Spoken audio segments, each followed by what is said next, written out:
Hello दोस्तों, बहुत सारे लोगों को कमेंट आ रहा था कि खड़े कैसे होना है, खड़े होने का तरीका बता दो। बहुत दिन हो गए बैठे बैठे, खड़े नहीं हो पा रहे हैं। तो आज हम आपको एक बहुत शानदार ट्रिक बताएंगे कि आपको खड़े कैसे करके होना है। ये जो हवा में पैर हिल रहे हैं ना, इनको बस कैसे खड़े होना है। पहले हमको क्या करना है कि अपनी पोजीशन देख लेनी है कि हम किस प्रकार बैठे हुए हैं।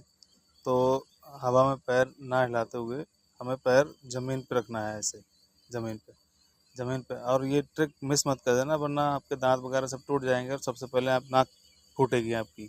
इसलिए जो है ट्रिक गौर से सुने।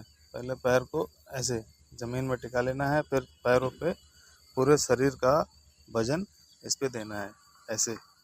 और ये यहाँ से बैंड होता है, ये यहाँ से, इसलिए पूरे शरीर का वजन इस पे देना है। और दोस्तों, समझदार लोग कहेंगे कि ये एडिटिंग है, बल्कि ये रियल है।